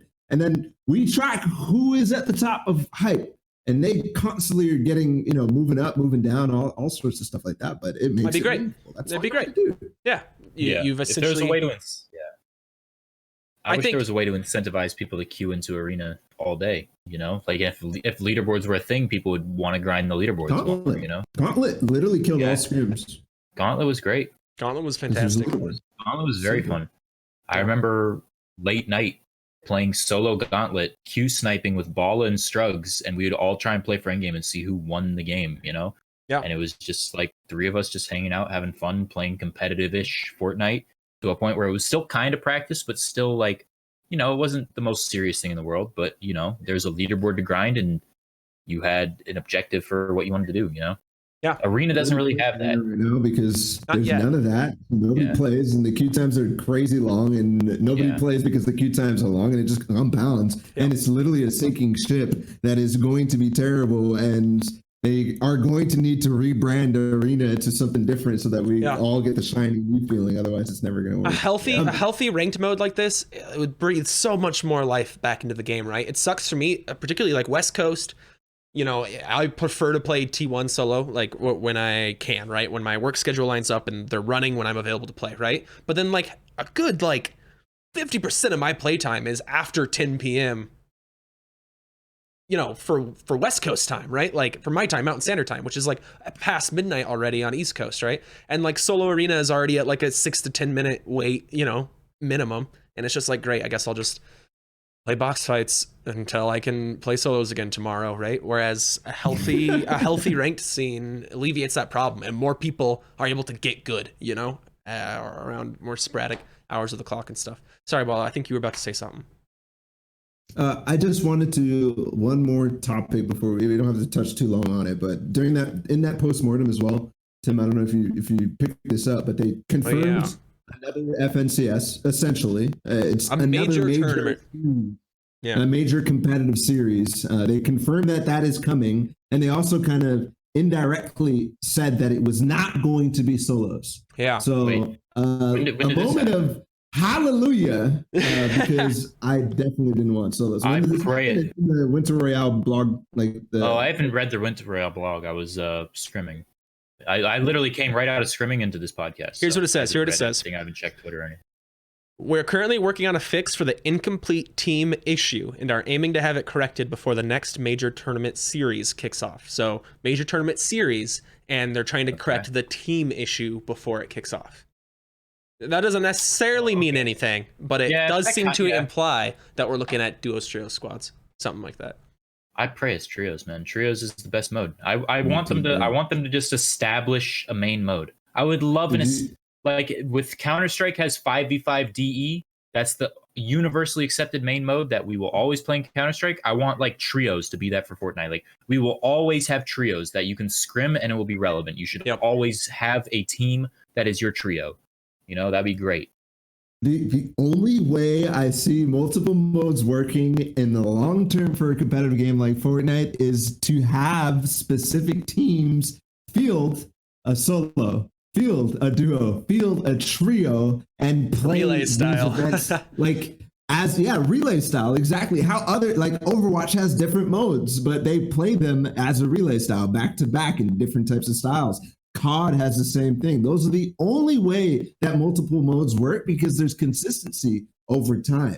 All right. In this, we don't know what the next mode is. We don't have consistency. We don't know what the practice. We don't know which teams are still a thing. That's really what we're asking for. One week and yeah, exactly. That's all I'm asking for. Yeah. Like I would love for them to pick one mode, but even if they said we're gonna play all four all year long, you know, solos, duos, trios, squads. Like, okay, great, give us the year schedule so we can have consistency. At minimum, we need consistency. Best case scenario, they say we're always doing this. Even if just for 1 year, we're doing this, right? Yeah. Always doing trios. Did you guys see the hype when Aussie said, "Oh, it's confirmed there's trios cash cups," which was fake, by the way. It wasn't fake. It was real news misinterpreted to be something that it wasn't. But yeah, Twitter literally exploded for a good hour. Yeah. Just pro spamming. Yes, we got trios. It was the most beautiful thing. Yeah. If only. Not this competitive community is just so unmotivated to grind that we have to have something that people know is like, all right, this is the next mode. This is the relevant mode. This mode will always be relevant. Something that people can always practice to incentivize participation. Because right now it's hard. Like Prac Cord can't fill a scrim right now. Elite Cord's running just because Zayt is fucking. He's got his grip on your balls. Like if you don't play scrims, I'm kicking your fucking ass, bitch. You're out of the Discord if you don't play. And Elite is the best form of practice you can get, you know. So people are playing because they want to stay in. So if we just had a way that, and T1 barely runs. T1 doesn't run nearly the same amount as Atlantis used to do back in the day. Atlantis used to run from like, I could wake up at 10 a.m., get Atlantis solo scrim filled up in like 5 minutes, and I'd be able to run with those same people over and over and over again until like 3 or 4 when like the other 200, 300 people came on. You know, we just don't have that same level of participation right now. It's really frustrating when you want to stream competitive style content, but you just have nothing to do except for PG and box fights until like 4 or 5 p.m. when you can maybe fill a T1 scrim, you know? Yeah. I think that's a fair take. Well, guys, thanks so much for coming on the show. Bumpaah baby, Bumpaah sweet baby, dear Daddy? boy, summer child, Daddy? man. Yes, what Daddy? are you gonna be up to in this next coming week here? What are you doing? You know, I'm a content creator, man. You know, I'm gonna try and push out some more YouTube videos. I got educational stuff on the pipeline, as more official people would say, coming up. Streams are regular. I'm waking up at 10 a.m., 11 a.m. at the latest every single day. I'm putting in so much effort. And So it's so hard, to wake up at 10 or 11 a.m. Like, I'm just Crazy. It's a real struggle, like. You literally have to have a best friend just spamming your Discord to wake you up. Like, a rock solid resolve to just wake up at 11 a.m. every day. It's very difficult, but I'm pushing content. I'm pushing educational stuff. I need to put a new highlight video out soon. But yeah, just more content. I'm gonna try and stream cat. I'm gonna try. Ooh, Boomer Cup 25th. Watch me and Balla reunite. We are going to rehash the glory days. Hopefully, People's we heroes. play better than we did. People's champs. We play better than we did at TwitchCon. Hopefully. Hopefully we get placement. Remember TwitchCon? We didn't do that in TwitchCon Grand Finals. No placement. We couldn't get placement. Balla with the cone slides and Reddit going like, "Wow, what a mechanic! Whoa, you put a cone in their box." I was ahead of the day. I was ahead of the Balla was one of the first people to cone slide. Dude. Nobody did that shit back then. Bumpaah, where can everyone find you? Do that like the day before a TwitchCon. Try and stay all that good stuff. You can find me if you want some more risque content. Twitter.com @Bumpaah on Twitter. If you want more presentable, a little more wholesome, packaged content, youtube.com/Bumpaah. And if you just want a drunk old man to rant at you, twitch.tv/Bumpaah. Those are the three types of places. I am very different personality wise on all three of them. OnlyFans is coming soon. It is coming soon. I'm going to have to wait until my dad decides to take his eyes off of my social media accounts, because if I'm gonna do OnlyFans, I'm gonna have to wild out. Like there's no underwear. Go big or go home. We show him balls. You know what I'm saying? Oh lordy! All right, I gotta rake that money. All right, it's been great having you, Bumpaah. I was gonna say this was the best plug we've ever had, the best outro we've ever had for the guests, but it just tanked to the worst outro ever. Come on, I'm just saying, if you're gonna do something, you gotta go all in. You can't half-ass it, people. All these girls on OnlyFans only selling. Oh, all right. What are you doing with yourself? All right, Just come down already. All right. Holy shit! Thanks for coming on the show, Bumpaah. Really appreciate it. Thanks for coming on so last minute. What the hell is this? I love you so much. Get rid of me? I hope you have a fantastic night. Hey, Balla. All right, I'm gone. He's out of here. He's out of here. Balla, thanks again for hosting another great episode. Thanks for doing it, on the back of all your work at PAX today, plus travel. You're in your hotel room. Really appreciate it. Your shirt looks dope. It's a nice shirt. Your hair looks fresh. Where can people see the rest of your, freshness? This weekend I'm still at PAX. I'll be here until Monday. So that tournament's still going on. We're doing a couple charity events. Tomorrow we're doing an event with the U.S. Army. And then on Sunday, we're doing one with the International Red Cross, which is Life Run. It's going to be Dr. Lupo, One Shot Girl, and Lachlan kind of playing a new creative mode, which should be really fun. It's for charity as well. So constantly doing good things. And then we'll have the finals of the Almost Pro tournament, which is a lot of fun so far. It's not necessarily the highest tier of gameplay, but it is an open tournament where anybody can play. So should be great. That's not being broadcast anymore, right? I was looking for it today. Yeah, it's all on twitch.tv/PAX Arena. Oh my goodness, I totally missed it.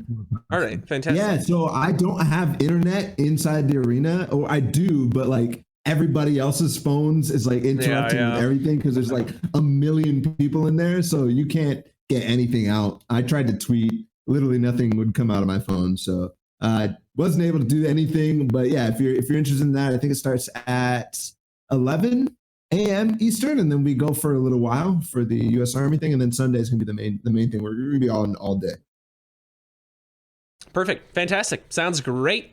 I'm looking forward to it all. I'm excited to catch the finals of the Almost Pro tournament then on twitch.tv/PAX. And are you? PAX Arena. Do you have any are you doing any additional VOD reviews and stuff this coming week then? I'm working on a video, but no VOD reviews while I'm out here. Okay. So I'm coming back home on Monday.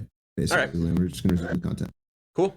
Fantastic. Sounds great. We'll try to get another episode of Hotline FN with you on the Sounds books good. here, and we'll make it happen. Get some more interesting people more interesting than Bumpaah. Can only imagine. that shouldn't be hard. That should not be hard. No, we love Bumpaah. All right. boss. Have a fantastic night, Balla. Peace. All right, guys. Thanks for watching Hotline FN. This has been episode 19 of our live call-in show for your hot takes, bold predictions, and unpopular opinions. If you enjoy the show, if you watch it live on Twitch, you listen to the podcast, you're watching us on YouTube, drop a like, subscribe, a follow. It all means a lot. I just personally recently hit 1,000 followers on Twitch, which means I got a creator code, which is fantastic. I'm thinking about running Hotline FN customs after an episode one day, after an episode at some point. I'm trying to get them to change the name, but then I'll start pimping it out so you guys can start buying skins and giving me money. That sounds great. An easy way to support Hotline FN on the side. Other than that, no particular news. Just stay tuned. Twitter.com/_TIMMCD is where all the Hotline FN news comes first, including when we're live on all of the other platforms after, the live recording of the episode. So, as always, thanks for watching Hotline FN.